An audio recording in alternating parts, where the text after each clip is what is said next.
Hello everyone, my name is Ben. I'm the program leader for the secondary PGCE, and I'd just like to welcome you to this familiarisation session, or it's a sort of preparation session for your familiarisation event, which is happening next Thursday from 10 AM. That's the 24th of September.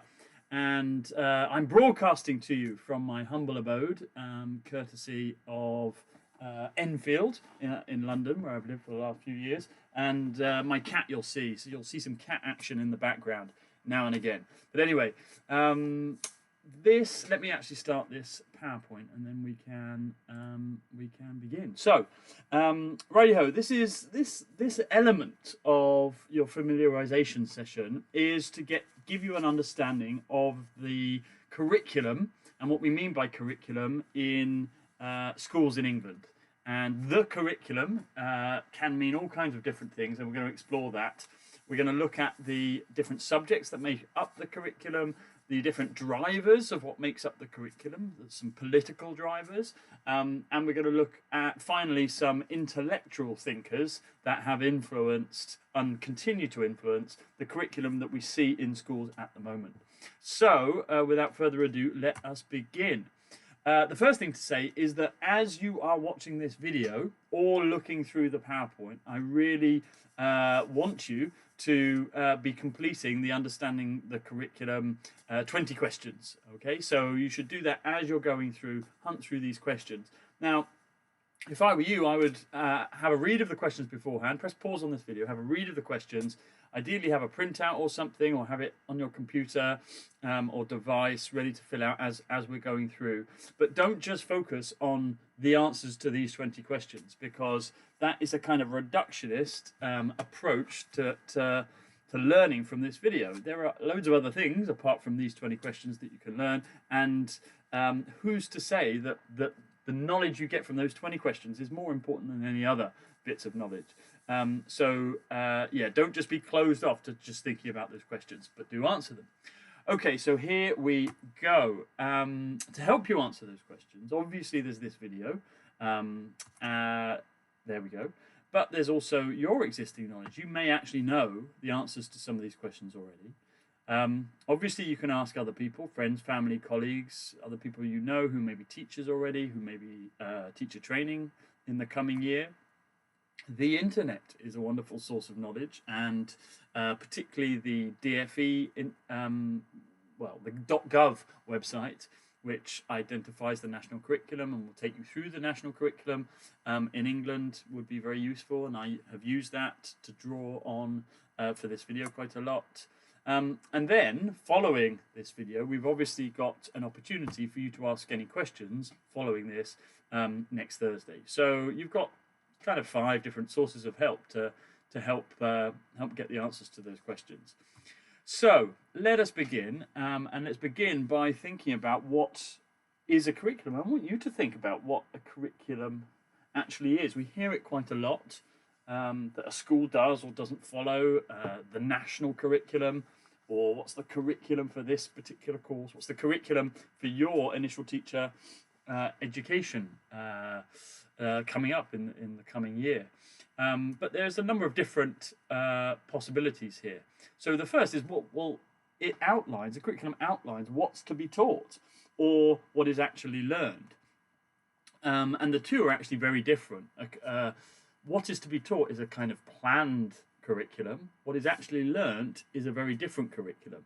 And obviously the efficacy or efficiency or ability of teachers and schools to teach that curriculum obviously determines the difference between the two, I guess. I've also put a little caveat that says it could be far more than this too, expanding on how this is to be learned. So some curricula they don't just say what is to be learned, but they think about how. How should that learning proceed? Should it be about discovery learning? Should it be about direct instruction or didactic methods of teaching? Maybe some curriculum models and curriculum do identify those kind of things. A curriculum could also be an experience of a course. So what is experienced on your initial teacher education, PGCE? The experience of that could be known as the curriculum. It could absolutely be a plan of the objectives that need to be met throughout particular years of education. And so when we're thinking about this, so a more thought through plan or fleshed out plan, you can sort of see the difference. I'm already getting a sense of the difference between what the government might say is the national curriculum, let's say, so what is to be taught, and sometimes how that's to be taught, and then the plan, which may be more more something that a school would think about. Well, how do we, for the students that we have, for the subjects that we teach, how do we deliver that curriculum? What do we teach in year 7, year 8, year 9, year 10, year 11, etc. Finally, we've got a more sort of a more built up definition that says it's the roadmap of what is to be taught and learned in terms of subject, skills and experience in a course or in a school or for a particular age group. So yeah, I think that's the thinking through, but to be honest, it's a combination of all of these, which I think helps lead us to that kind of roadmap to help navigate through the content of what a school is going to teach and how it's going to teach. Right, I've put some questions up there, but those questions are dependent on what appears on the screen now. So we've got different forms of curricula. So we've got the curriculum as something that is envisioned. Okay, my examples here are the national curriculum documents that you see on the government website. But this is our vision, what we envision the curriculum to be, or exam specifications, of which, if you're teaching examined subjects, as they're known, you will become very familiar with over the course of this year and as you go forward as teachers. As planned, so that difference that I talked about in the slide before between a government's envisioned curriculum and the school as the modem for delivery of that curriculum.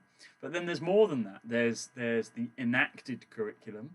So then you move from say an overall plan for a year or a schooling experience to really drilling down into the detail, what I would call a granular level of detail, thinking about what is actually taught and in what sequence things are taught. So think about lessons and sequences of lessons. What is experienced, that links back to the previous slide, by the learner, can be very different from what's envisioned, planned and enacted. And then just because you've experienced a curriculum doesn't mean necessarily that that's the same as what you've learnt. So you may have an experience as a learner that is very disengaged to the curriculum, and therefore your learning may be little, or there may be particular subjects that you experience positively, and therefore your learning is much greater, etc. Or you may find that actually the way that the content is being taught, or the actual content itself, is really it feels irrelevant to you. It hasn't the teacher or the actual content itself hasn't made that connection with you and turned you on to that kind of subject. So there we go. There's some references there at the bottom, and in a sense, this follows the line of academic thought into what I would call implementation gaps, where there's a big gap between what is envisioned, what is dreamt, what is hoped for, and then the reality on the ground as that curriculum passes through many different people's hands. So you have Gavin Williamson, who might be, I guess, envisaging the curriculum as Secretary of State for Education. His vision for a curriculum and what is learned maybe is filtered through. It's filtered through all kinds of educational bodies. It's filtered through schools and networks of schools. It's filtered through all kinds of different people within those schools: senior leaders, middle leaders, head of departments, heads of year, all the way down to teachers, and then the teachers deciding what how they implement the curriculum has or determines in large part what is then experienced and learnt by the learner. So there's a big gap between what might be envisioned and what might be learned. So there we go. Now, how is a curriculum made? It's not just all.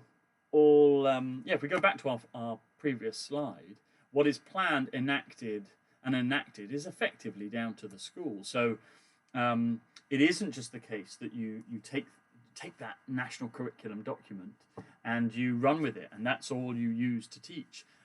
You have to, as a teacher, your planning of a curriculum is informed by many different questions and contexts. So some of them are outlined here. So you have various choices to make. You obviously know and will become more expert in the subject that you've got to teach. So you have a strong subject matter, but you will have preferences as a teacher in terms of how you like to teach, or maybe the school will have some broad principles that you have to follow in terms of how you teach. Then you've got your students, and considering them in terms of what would engage your students, the routines of the school, the pedagogical principles of the school, and the kind of pedagogy that students enjoy and learn most from. So you've got the articulation of those three, and then you've got questions to answer. So does this activity that you might come up with take the learner, actually help them learn something new?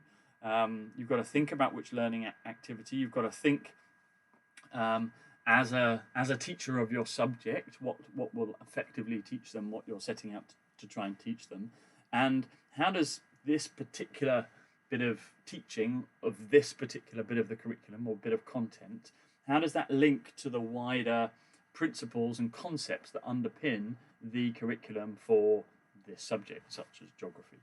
So there's a lot of interpreting, but also of contextualizing and specifying. I mean, I'm just inventing words here, but making specific the curriculum to the context in which you're teaching. And in a sense, that builds on Oates's work about the control factors, all those things that will influence the creation of a curriculum in a school. And you've got all kinds of, in terms of this diagram here, you've got all kinds of school-based factors here. I'd say that accountability, assessment, qualifications, institutional structures, inspection, funding, and governance will probably be very much school-based factors that will affect the curriculum.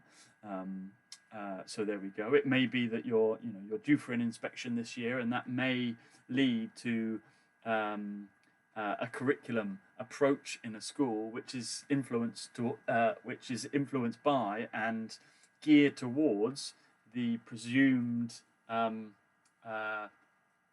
aims or preferred styles of an inspection body like Ofsted, etc., etc.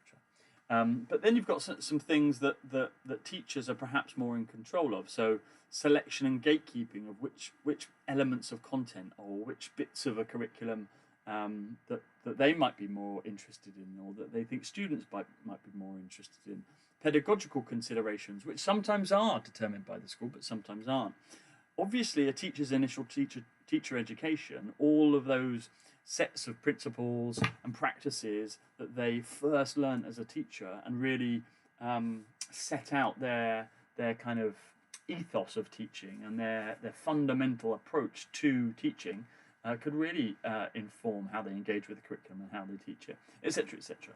So that's just to note that there are many factors which will influence that creation of the curriculum.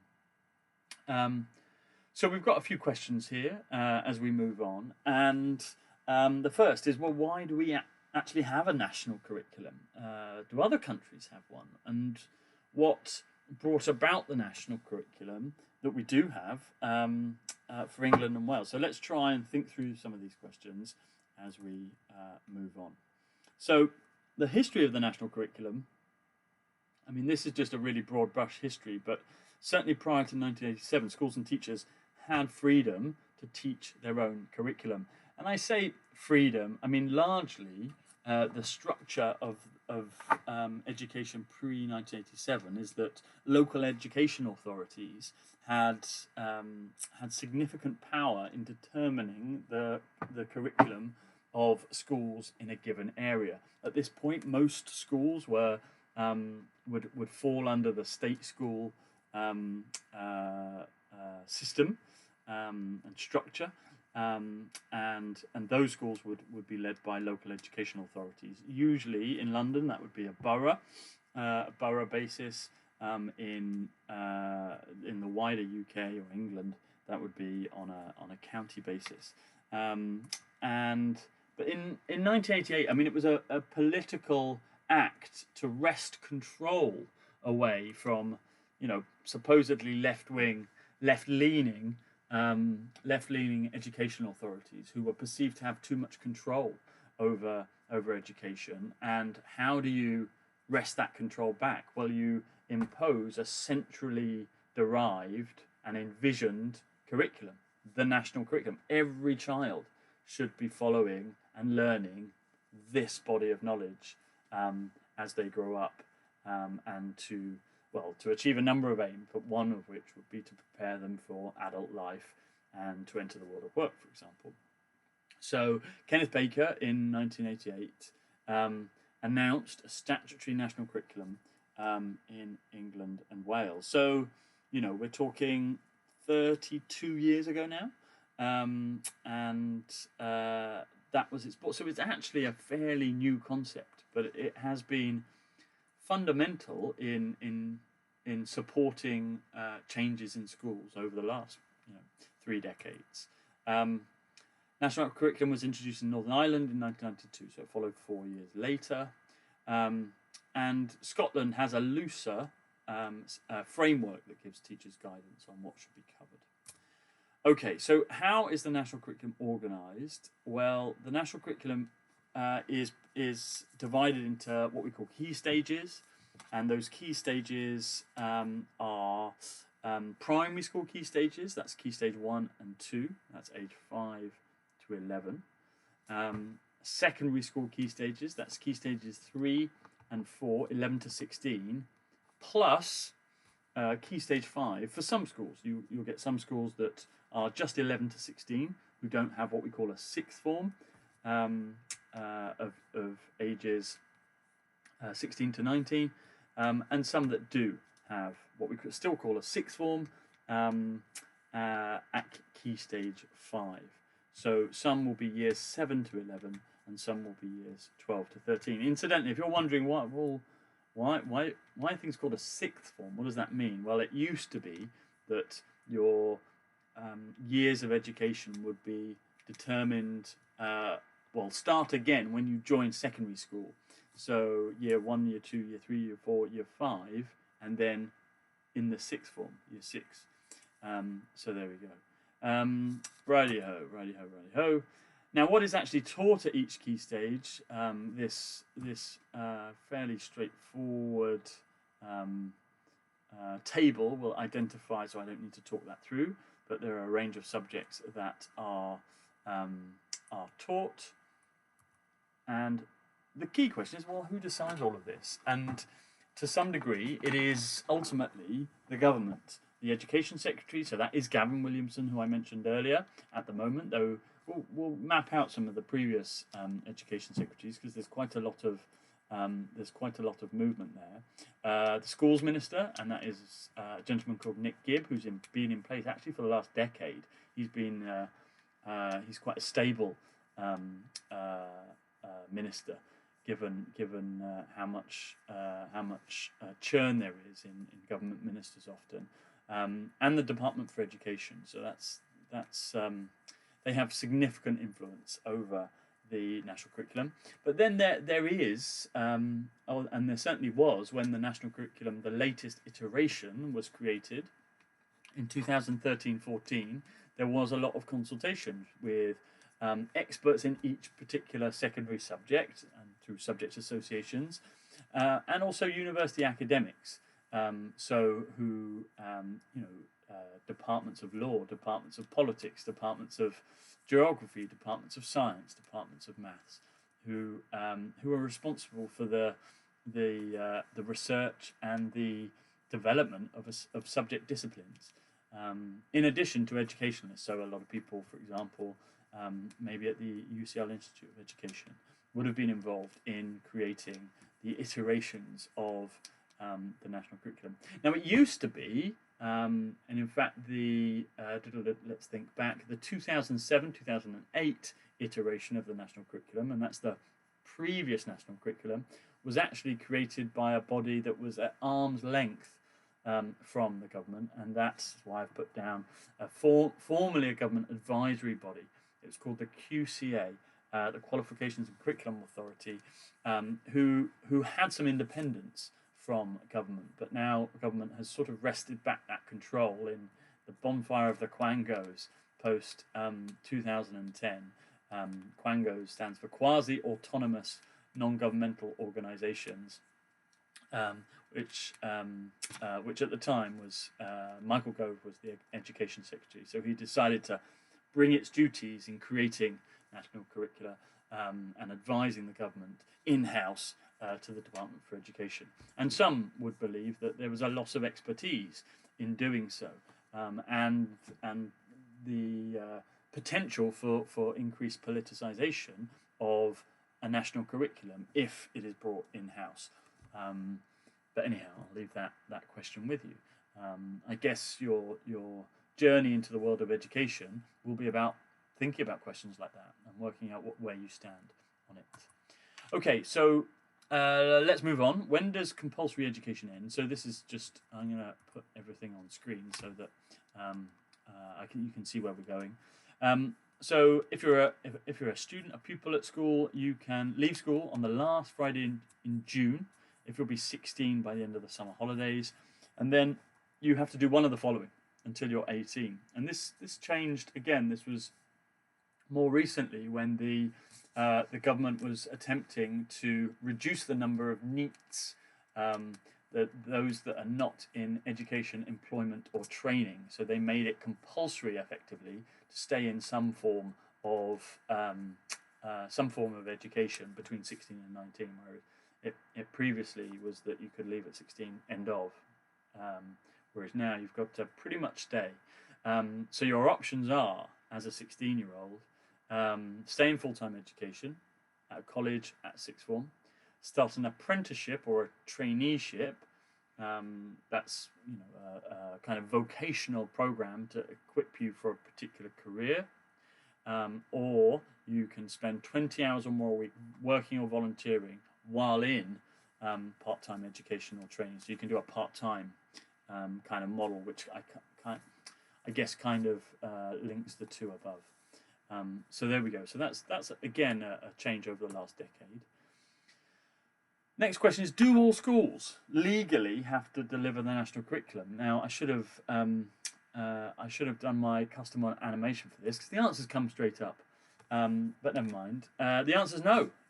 Independent schools, academies, and free schools do not have to deliver or teach the national curriculum, and that's interesting because the government, and in fact it was started by the Labour government, the notion of academies, which are at arm's length from those local education authorities I mentioned earlier, that have a little more freedom in their recruitment and their funding policies and programs, and obviously have more freedom in terms of the curricula that they teach. But academies and free schools are an increasing percentage of the secondary school pool, and as such, I mean, it's almost 2/3 of schools, secondary schools now, are academies and free schools. And so, hold on, 2/3 of schools don't have to teach the national curriculum that we were talking about before. So what governs, in a sense, what they do have to teach? Well, we'll come on and cover that. Why has it been changed recently? So this is, I guess, a political question. Recently, if we think in terms of 5-10 year blocks, since 2010, there has been quite a bit of educational change and change to the national curriculum. As I said, it was 2013-14 that the last change really came about, and the current curriculum setup that we have in England was established. So before then, we have so-called New Labour, the New Labour government from the 13 years prior to that, and theirs was increasingly a focus, or they are characterised as being a focus on skills and flexibility, and a turn away and sort of how subjects intertwine. And if you go back and do a search for the national curriculum, 2008, for example, the image on the front of that curriculum document was of strands intertwining, because they understood or wanted to present the curriculum as something that is intertwined, and how subjects overlap and are flexible and overlap, and aren't these sort of not interrelated, decontextualized blocks of abstract knowledge, which if you look at the original 1998 national curriculum, that's how subjects were presented, as a thick block of colour. Just incidentally, if you hear my cats, they're currently making quite a noise, so quite a bit of noise, so I apologise. One of them snores quite significantly. So anyway, there we go. Hopefully they won't jump up and stuff like that. Anyway, so then we had New Labour, and then we had the Conservatives and coalition government from 2010. Really trying to return to a focus on subject knowledge, bringing back in some of that original distinctiveness of subjects, and perhaps giving prominence to subject knowledge to the detriment of skills. And skills used to be called, I think, processes under the New Labour years in the 2008 national curriculum. Anyway, there we go. So here are some sort of potential drivers for why the government decided to bring in new curriculum. Well, it says it's strongly influenced by the world's most successful school systems: Hong Kong, Singapore, Canadian state of Alberta, US state of Massachusetts. It says the revised curriculum has a strong focus on basic skills, as well as real freedom for teachers to decide how best to teach. So the Conservatives would have characterised the previous national curriculum as focusing more and prescribing more the means of teaching, as well as outlining what has to be taught, where the Conservative government here is saying, well, actually, we want to give freedom to teachers to decide how to teach. We as a government don't want to prescribe that. I mean, it's interesting that the actual reality is something different from that, particularly over the last few years, but we'll go on to that later in the programme, later in your PGCE. The government says it wants pupils to leave school with the knowledge and skills they need to succeed in the real world. And I don't know what that means. What does the real world mean? Do you think they mean the world of the economy? And are they talking about vocations and jobs? Is success in that kind of sense what they're talking about? I don't know. It's for you to figure out as you teach the curriculum that we have, as you interpret that curriculum that we have. Okay, so the aims of the government in setting out the national curriculum are as follows: to provide opportunities for all pupils to learn and achieve, and to promote pupils' spiritual, moral, social, cultural development, and prepare pupils for the opportunities, responsibilities, and experiences of life. Now, essentially, if you compare this to the previous curriculum, this is a lot more politically benign, or I don't know if it is politically benign. I mean, perhaps I would say it's certainly more individualistic. It takes it from a student or a pupil's perspective, and it says, look, this is what we're trying to inculcate in the pupil. But it certainly takes away some of the grander aims that the previous national curriculum, the one that came into being in 2008 under New Labour, was trying to purport and develop. There's nothing about society, about citizenship, about the social good, the common good, which may have been there before. It's all about the individual, which is interesting. It does still talk about social, moral, cultural development, but it does so through the lens of an individual pupil, and it doesn't say much about what the opportunities, responsibilities, and experience of life are or should be. So it's much more open-ended to some degree, although reductionist in terms of thinking about the individual rather than society. Okay, it had. Here are just some purposes of the national curriculum as set out by the government as is. It establishes an entitlement for every student, every pupil in schools. It's supposedly there to establish some standards, so some baselines to which every school has to adhere. Although we know that 2/3 of the schools don't have to adhere to it, so perhaps that's contradictory in nature. To promote continuity and coherence. I think what that is meaning is the government saying, well, if we have a national curriculum, then there's some continuity and coherence in the education from a student who goes to school in London and a student who goes to school in Newcastle, for example. And its fourth purpose is to promote public understanding, as in through the role of parents and carers, perhaps. And it's the national curriculum is a sort of fairly easily digestible and understandable document which looks at the curriculum offer in every subject, and to some degree it will aid the understanding of what students have to learn in every subject. So when have the changes taken place? Well, most recently, it came into play over two phases from 2014 to 2015, basically. So now these changes, I mean, there was there was a lot of upheaval in when a new curriculum comes in, a new round of planning has to be done, obviously, by schools, and quite a lot of work on embedding the new curriculum. And associated with that is a big lot of work about developing assessments, exams, and exam specifications to match the new curriculum. So you can think there's quite a lot of work that needs to be done every time a new national curriculum shows up. But now we're 5 years on, and to some degree that work has been done, but as we'll see, there are always tweaks around the edges, things that are added to curricula as we go through. And there's been a few of those, so some subjects are much busier than others in terms of updating their curricula as we go on. So 2015, 2016, it's all being taught fine.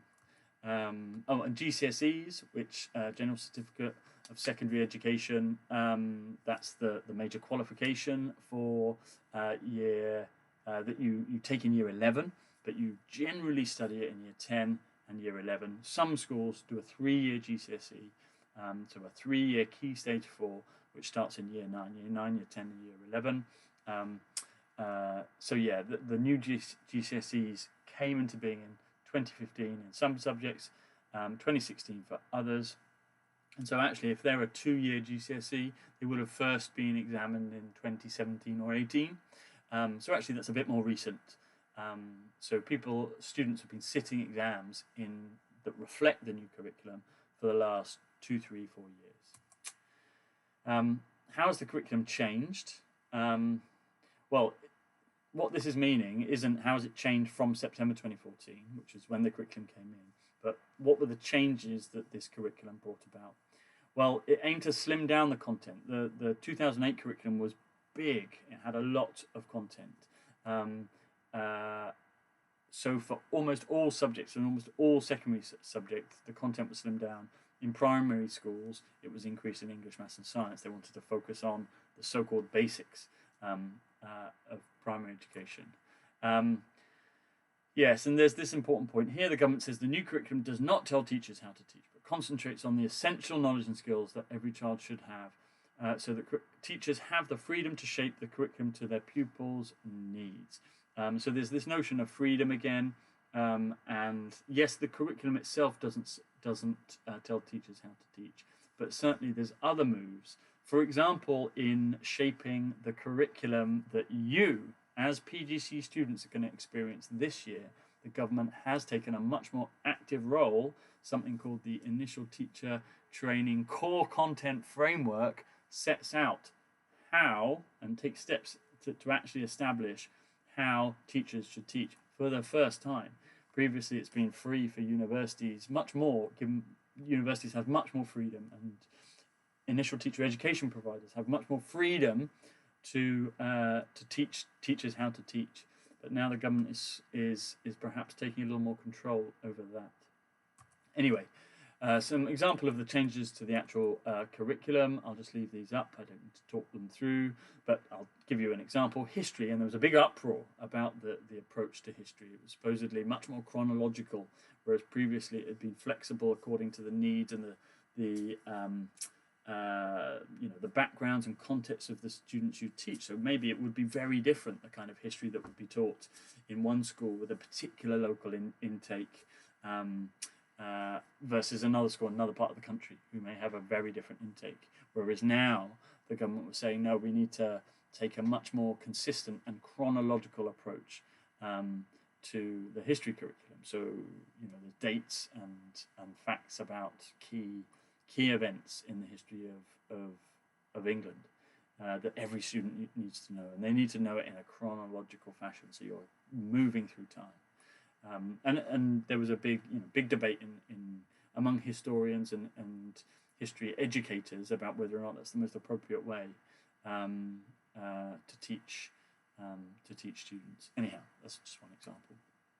So, compulsory national curriculum subjects at Key Stage 3. Remember, that's year 7, 8, and often 9 are these subjects here.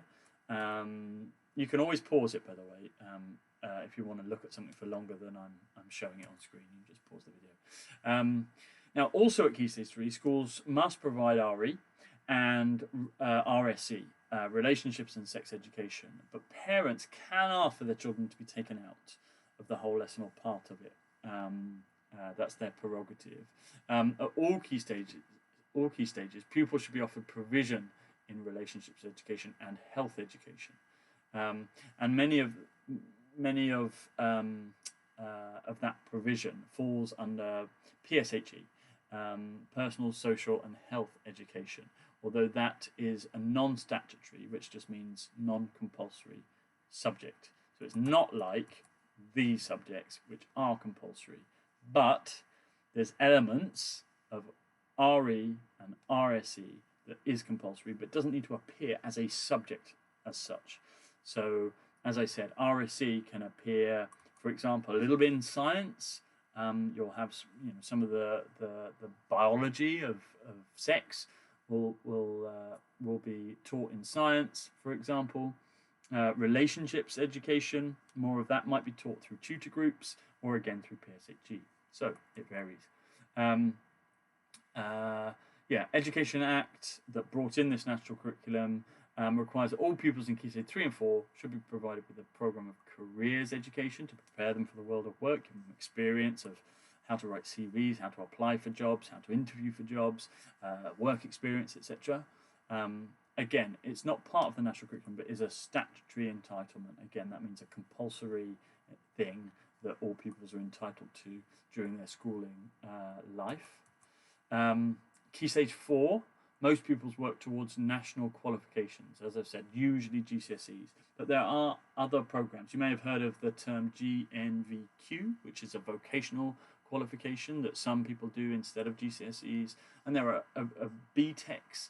There are a range of other qualifications that students can take, but most take GCSEs. The compulsory national curriculum subjects are the core and foundation subjects. So here we go. Core subjects are English, Maths and Science. Foundation subjects are computing, physical education and citizenship. So that doesn't mean there's a GCSE in computing, physical education and citizenship and everyone has to do it. They're still optional, but it does mean that everyone at Key Stage 4 has to have some experience of computing, physical education or citizenship. But again, this is the national curriculum and what the national curriculum sets out. And the national curriculum doesn't have to be taught in 2/3 of schools. We'll come on to that dichotomy shortly. So schools must also offer at least one subject from each of these areas. So what the government's trying to do there is ensure that all schools try and attempt to offer a broad and balanced curriculum. Therefore, they want schools to offer subjects from the arts, from design and technology, humanities, modern foreign languages. And actually, you think back to your schooling, schools usually provide more than one humanities subject, more than one foreign language, etc. At Key Stage 4, again, similar to Key Stage 3, they provide religious education and RSE and health education. Now, RSE is interesting. That's the biggest update most recently, is that there is a new statutory element of the curriculum for relationship and sex education and health education, and this was introduced this year. Okay, so it is new, and schools will be getting to grips with it now. It was supposed to have begun to be taught September 2020, but due to COVID-19, that expectation was moved back to next summer. So summer term 2021, which you will experience at least 6 weeks of, is when RSE and health education must start to be taught in schools.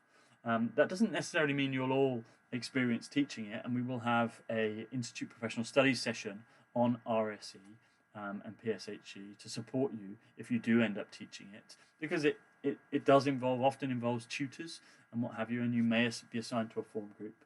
And also those that are learning to teach citizenship, for example, will often end up teaching such subjects, because citizenship can often be linked and merged with PSHE.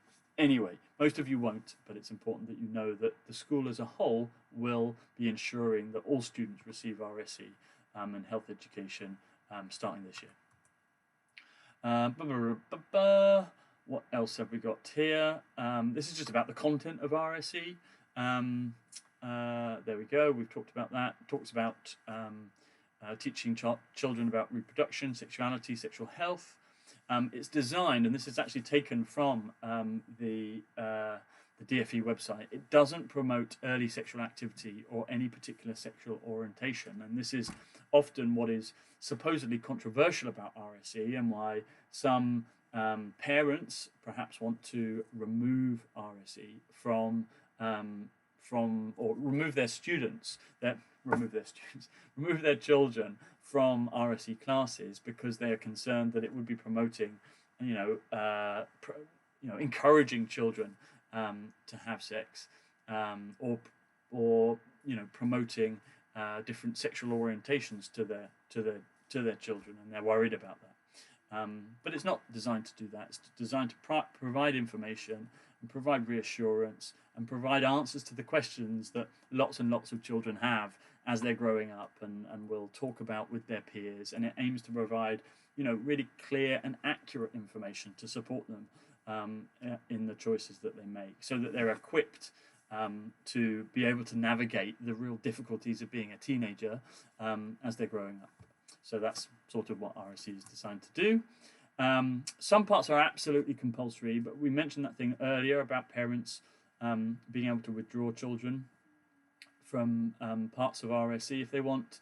Though, yeah, this is interesting. Young people can actually sort of trump their parents or carers once they are close to their 16th birthday. So in the 3 terms prior to their 16th birthday, they can actually decide if they do want to be withdrawn or not. And that's because the DFE and the government deem it really, really important for young people to have information about reproduction, sexuality and sexual health, and deem it as a real entitlement. That as someone turns and becomes an adult, they should be able to determine rather than their parents or carers, which is interesting. Okay, all schools must have a written policy on relationships and sex education, which they must make available to parents for free. So there we go. RE, let's quickly touch on RE in a similar way. Schools have to teach RE. Parents can withdraw their children from all or part of the lessons. Pupils can choose to withdraw themselves once they're 18, so it's slightly different. Interestingly, there isn't a national curriculum for RE. Local councils are responsible for deciding the RE syllabus. But again, faith schools and academies can set their own, so that gives a bit more freedom to faith schools and academies to do so.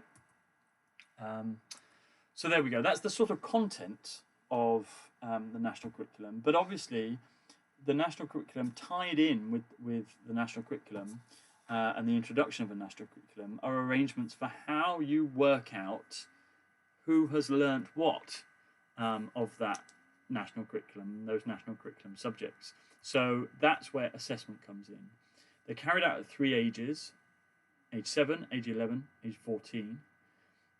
Age 11, it's are the so-called SATs, standard attainment tests, sat at the end of year 6, end of key stage 2, pardon me. The same was true, used to be true at 14. At the end of key stage 3, year 9, every school in the country used to do SATs, and that would be used, for example, to decide if a school has sets for maths or English or science or what have you. You'd be used to decide those. They no longer have to sit SATs, but schools do have to assess against the national curriculum at the end of Key Stage 3 still. Anyway, there we go. In primary schools, there are different arrangements, and here we go. This is those arrangements. I don't need to go through it, but it's worth you knowing that tests do come in pretty early in a pupil's school life. So at the ages of 6 and 7, they are assessed in English and maths, and then English and maths again at Key Stage 2. Now, big question: does the mode of assessment, as in compulsory testing of the national curriculum, affect the nature of that curriculum? And yeah, I mean, as an educationalist, I would say it does, and most educators, I would say, do believe that, for example, the primary tests distort the curriculum so that there is excessive time, or a substantial amount of time, spent on literacy and numeracy. And you can see why, because the tests are in literacy and numeracy. And therefore, does that pressure of the test exert a reductionist impact on the rest of the curriculum? Does it stay broad and balanced and educate the whole child, or does it focus down too narrowly on the things that they're going to have to sit at the end of key stage 2, maths and English?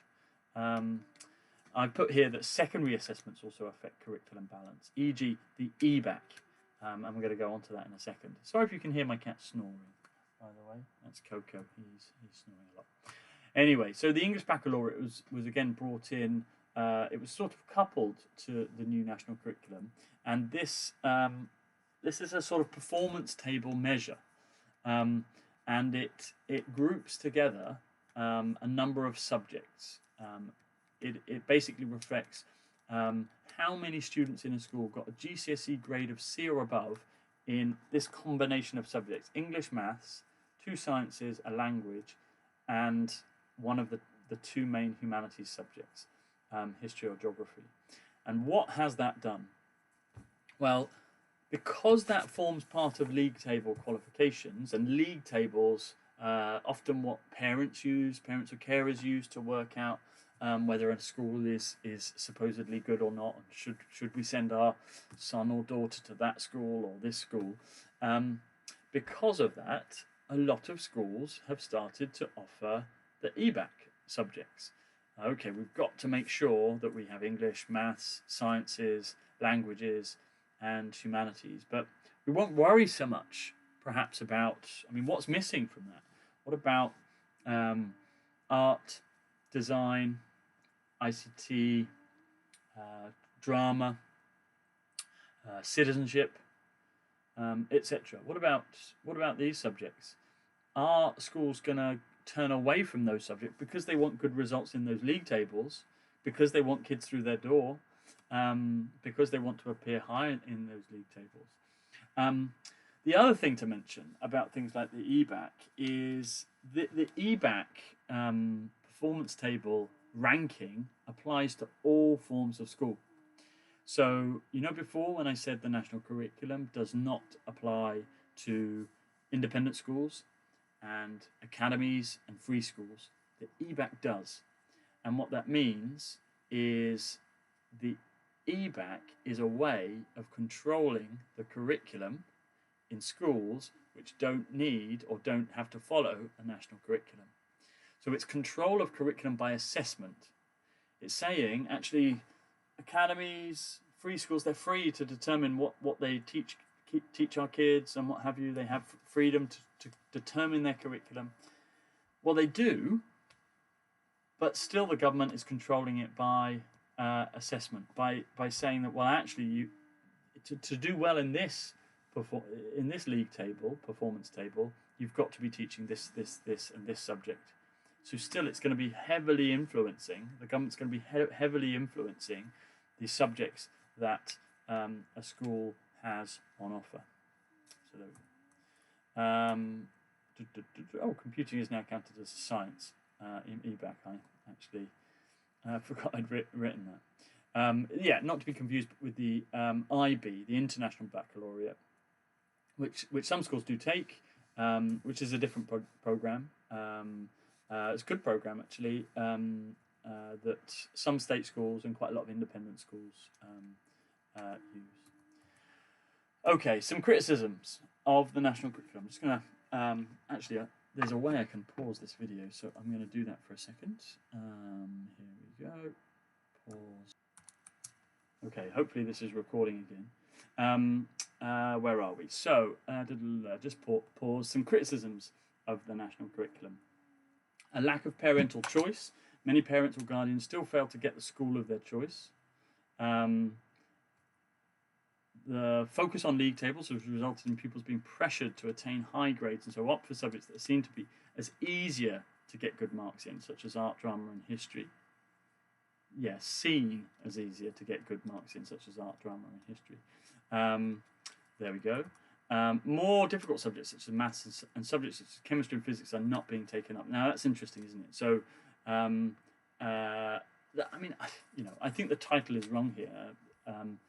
Some criticisms of the national curriculum and the impacts on sort of GCSE subjects that arise from the national curriculum would be a longer but more insightful title, I think. Now, what I wanted you to do, as someone that's new or hasn't experienced the English curriculum in schools for a while, is map out what the delivered curriculum looks like, and there's some terminology that you should really get your head around. So this is an example, what I'm calling a curriculum hierarchy, because it's the different elements of a hierarchy and how that relates to an individual lesson. So this is an example from Key Stage 3. It says Maths POS, and POS stands for Program of Study. So the government sets out a program of study for each key stage in each subject. Okay, so that's a government-mandated program of study. What needs to be taught? And then a school will come along and usually divide that into what's called a scheme of work for each year group. And obviously Key Stage 3 has 3 year groups. Key Stage 3, scheme of work, SOW, SOW, SOW. And then each year, that would be broken down into different units. They're often thematic units. One might be at Key Stage 3, one might be algebra, one might be, I don't really know much about the maths curriculum. Yeah, one might be algebra, one might be space, looking at different ways to quantify space. I don't know. Number and what have you, I actually don't know. It's kind of embarrassing. Anyway, what those units are then divided into is a number of lessons which help teach that content. So, so there we go. Lesson 1, Lesson 2, Lesson 3. And the conclusion of that is that you actually, for maths, your Key Stage 3 program of study, that's your original curriculum, might actually be broken down into about 480 hour lessons. I mean, that's in some schools that may be the case. Now, in other subjects, I mean, maths, you're generally going to have quite a lot of lessons a week. So a student on their timetable may have 3 or 4 lessons of maths a week. You've then got to think about other subjects. And I come from a citizenship background, and citizenship in many schools is taught very well. Its teaching is diverse. The modes of teaching is diverse, and in some schools it might be taught once a week, some schools once every other week. So the amount of content you can cover will certainly vary by subject, but for a core subject such as maths, English or science, there'll be a lot of lessons each week. Anyway, here's a link for the program study for your subject. Here are details of an overview of the kind of assessment structure.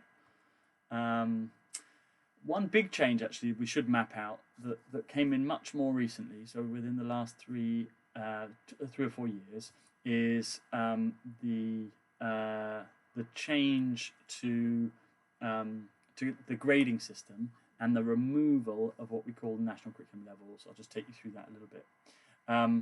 So they were officially abolished in 2014, and the national curriculum levels used to lay out kind of what a student was able to do or know by a particular roughly by a particular age, and that's gone now. Okay, so now it's up for schools to decide.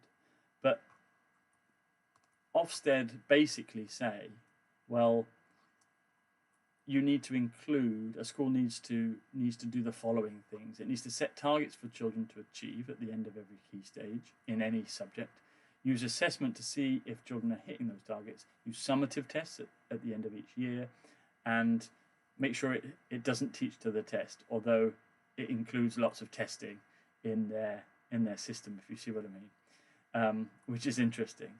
So there's some contradictory parts to that advice. But essentially, I guess they'd be saying, well, we don't want testing the whole time. We don't want testing every single lesson or at the end of every single unit. You have to test. But certainly you do have to have some summative tests, which summative meaning sort of formative would be contributing towards a student's learning. Summative is assessment of learning that counts towards the official grading of a student. Now, because they've been withdrawn, actually, the levels, there are lots of different bodies giving advice on those national curriculum levels or what to replace them with. And a lot of schools are just replacing them, with systems that are actually just the levels but called something else. So it will vary by school. So it would be worth you working out what has their replacement for the national curriculum levels been.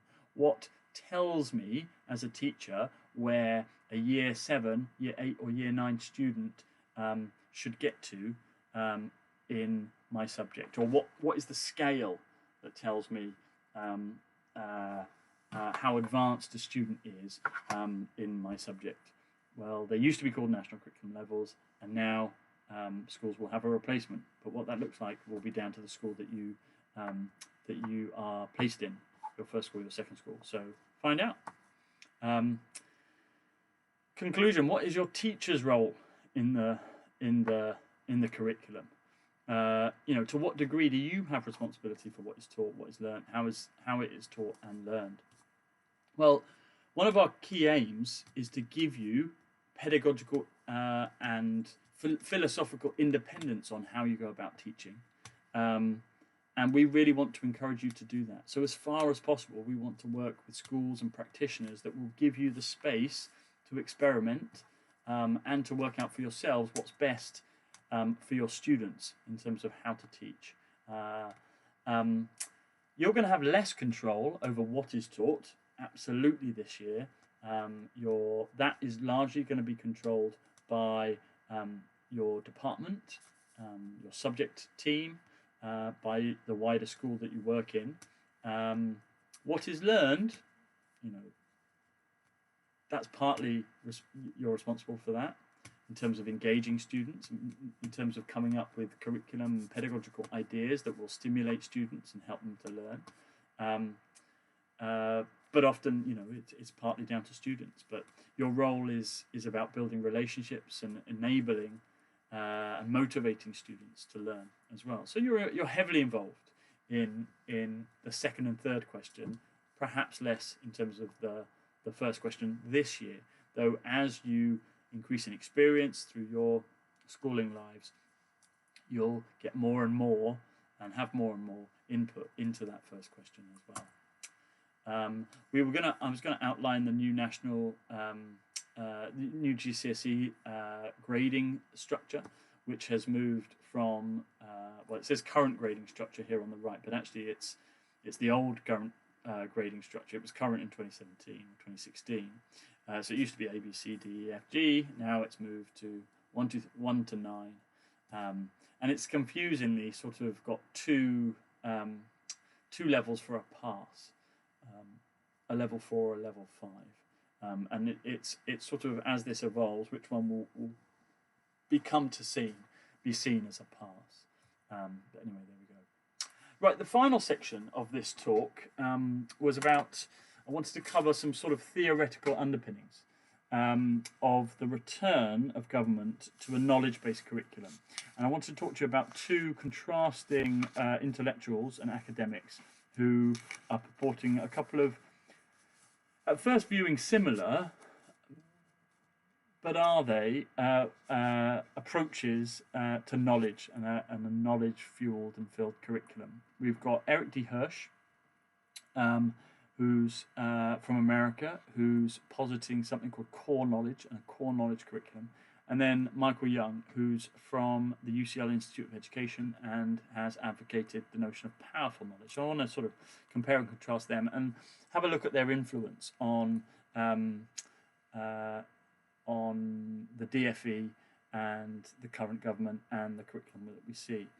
So Eric Donald Hirsch Jr. was a professor, educator from the USA, and founder of the Core Learning Foundation. And his ideas have really found popularity and currency, both in America, where he leads a network of schools based upon, he doesn't lead the schools, but based upon, that's the Core Learning Foundation, based upon his principles, but also here in the UK, where the Conservative government have really taken his ideas and run with them, and we're going to find out how.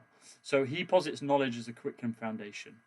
And he says that every pupil needs something called cultural literacy. And cultural literacy comprises facts, ideas, literary works that people need to know in order to operate effectively as citizens in the country they live in. And the way that children learn these is in a highly organized, structured way, a core knowledge curriculum. So you need to know this in year 7, year 8, year 9. These facts are the facts you need to know. And the school and the curriculum is organized to help deliver those facts. Now, the original focus for this work was early years and primary school, and it's been extrapolated really to secondary schools, certainly in the UK. So here we go. In the UK, the work of Hirsch was unearthed by Civitas circa 2010, 10 years ago, and it's been said to influence government education policy since. It's helped move, as I was talking about earlier, moved the UK curriculum, the England curriculum away from an explicit focus on concepts and processes and skills towards knowledge. And also, because of a renewed emphasis on knowledge, well, surely knowledge is you're much more able to assess knowledge in the form of exams, and therefore there's been a real move away from coursework and the skills that you could much better assess through coursework and group work and what have you, towards exams, end of GCSE exams, for example, end of program exams. So the two have gone hand in hand. The removal of coursework and assessment as you go along a program or a course, towards assessment only at the end of that course. Does that benefit some students over others, I wonder?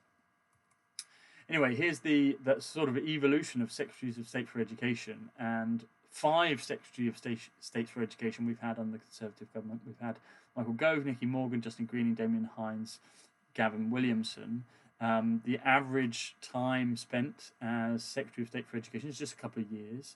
Can you instigate real change in just a couple of years? I'm not sure, but you can re-emphasize particular policies and principles, I guess. Michael Gove stayed for the longest and effectively oversaw the expansion of the Academies program and oversaw the introduction of the new curriculum and the new modes of assessing students and formats such as the EBAC and what have you. Our current Education Secretary is Gavin Williamson, who came under a lot of criticism over the summer for the before the summer for the lack of preparation for schools in response to COVID-19, but also the exams debacle in terms of the algorithm that Ofqual had been instructed to use and develop under his watch. Anyhow, so there we go. Nick Gibb is the constant through all of those. Nick Gibb is the schools minister and has maintained being the schools minister from 2010 to the present day, and actually has retained a was significantly involved and highly involved in the drafting and formulation of the national curriculum in the early years of the Conservative Liberal Democrat coalition. So there we go. Anyway, back to core knowledge. Is it something that's right wing? Well, that is there is a question mark over that. Its foundations are ultimately, surely they're about empowerment. They're saying, look, knowledge is a powerful tool, and actually what we're doing here is ensuring equal access to it for everyone, the privileged and the underprivileged, to knowledge. So a core knowledge curriculum. Surely that that equalizes things and doesn't and removes the fact that those in a more privileged position will get access to particular forms of knowledge through the privileges that they may have. They may have more traditionally educated parents, for example, who give them access to that knowledge. Well, actually, what core knowledge advocates are saying is that everyone should be entitled to that, and that's the job of school. They posit that essentials such as illiteracy must be tackled if excluded groups stand any chance of bridging gaps in inequality. So you've got to tackle things like illiteracy first so that they can engage. And a lack of core knowledge reduces social mobility. It damages social cohesion and democratic participation. So it's all about engagement and what have you. And you've first got to focus on these basics so that you can encourage cohesion and participation.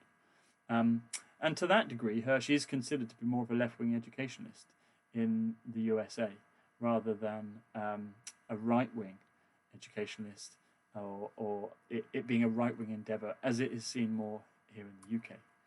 I wanted to flag up, the contrast between sort of what you've seen of the national curriculum as it stands now and what the national curriculum used to look like in 2008. And if you have a look at the original curriculum aims, we're talking about successful learners who enjoy learning, make progress and achieve, but also there's a notion, a more rounded notion, I would argue, that we're talking about confident individuals who are able to lead safe, healthy and fulfilling lives.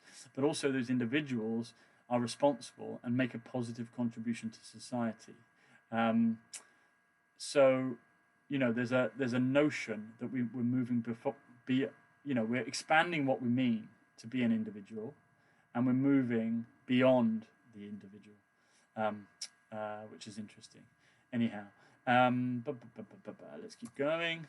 Now, a number of different schools have sort of taken the core knowledge and the core knowledge approach and really put it front and centre of their approach to education. So Michaela School, who came in last year and were involved in our Debates in Education strand of Institute of Professional Studies.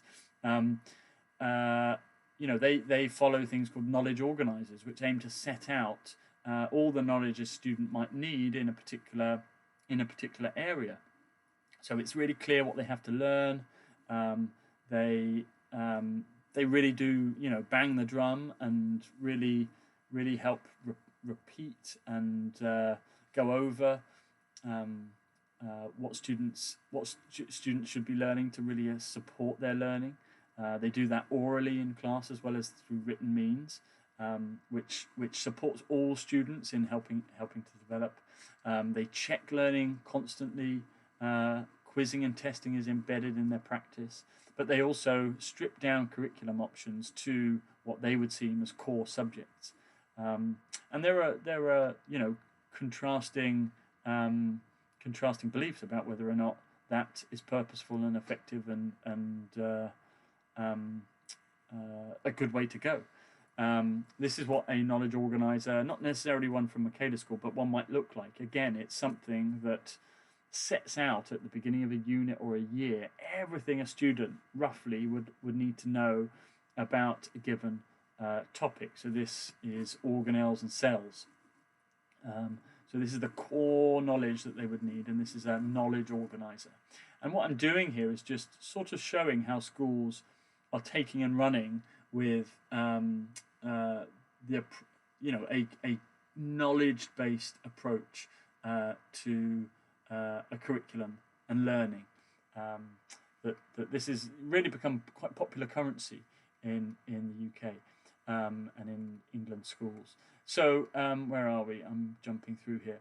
A contrasting school might be School 21, which is in Newham, in Stratford, out Stratford way. And they actually posit something that is much more akin to knowledge through the development of skills and experiences. So they posit project-based learning as the most applied way and the better way of supporting students and making their learning real. They have a real focus on oracy and the development of speaking skills. Their projects are inquiry-led, answering key questions. Their projects are based in the real world. They have a public showcasing of that world.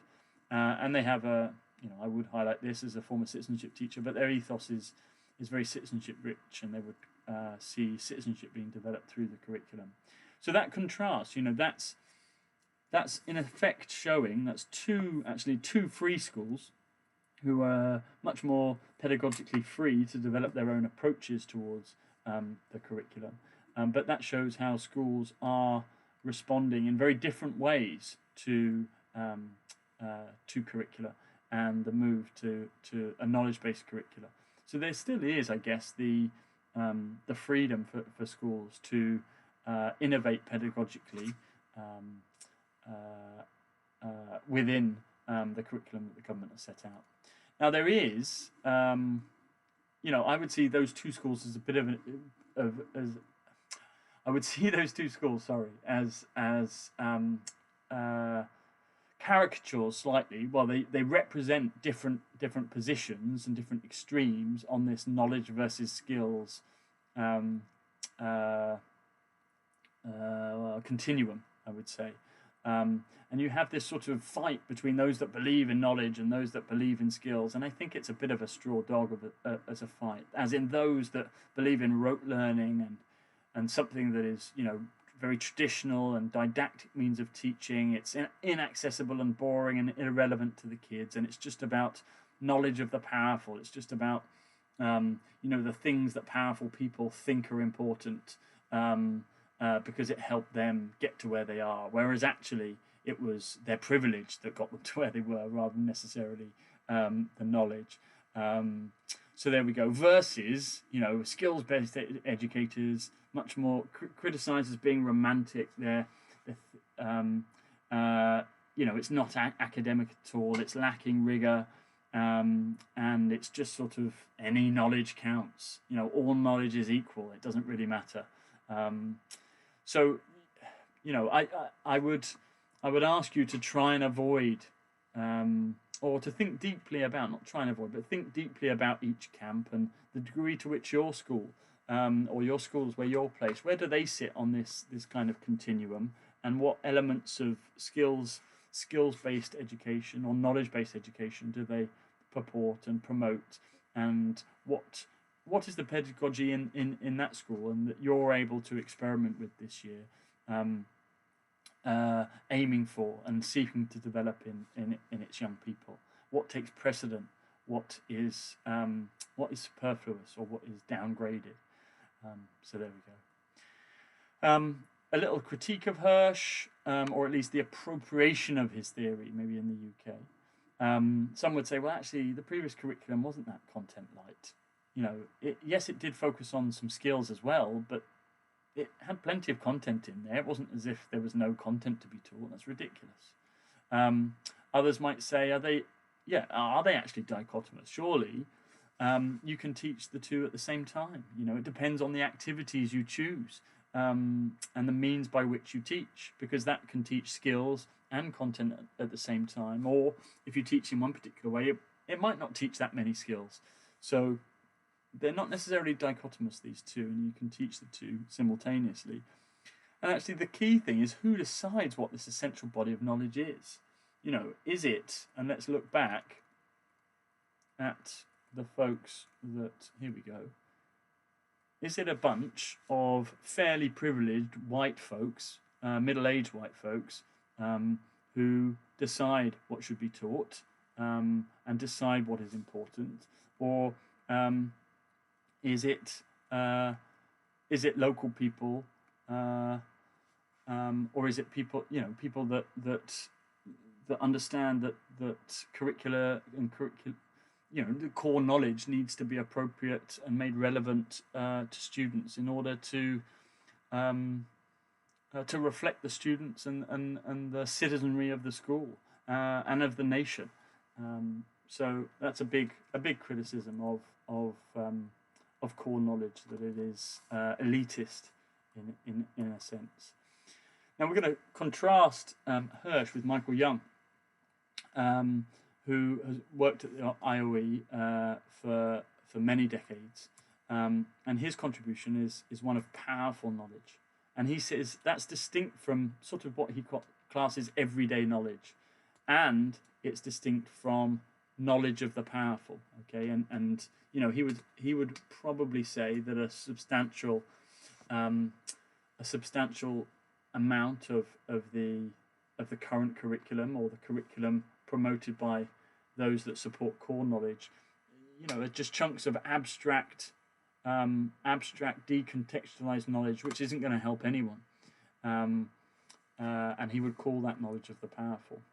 Now he defines powerful knowledge as specialist discipline-derived knowledge that enables explanations and predictions to be made about the world. So it's a real subject specialist knowledge that really takes learners forward. And subject specialists are very much needed to teach such knowledge. It's not that you can just map out all curricular content and anyone can then go and teach it. It means that subject specialists and secondary school style teaching is really needed to teach that knowledge. It's also not fixed, that those subject disciplines are responsible for helping to take forward the knowledge sets that that are taught. That we teach that knowledge is not fixed, it is fallible and changeable, and it is questionable as well. Again, he has a strong sort of social justice argument that says knowledge must be an entitlement for everyone. It can't just be left to those with the resources to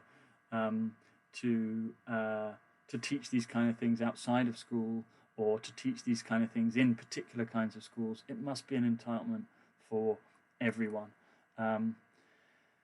But he also acknowledges that actually it's quite difficult, it can be quite difficult to enable all teachers, all students to access that knowledge because of its complexity, and it will need building blocks to enable it to be taught to everyone, and it will need what we call scaffolding to help students engage and access these kind of knowledge sets.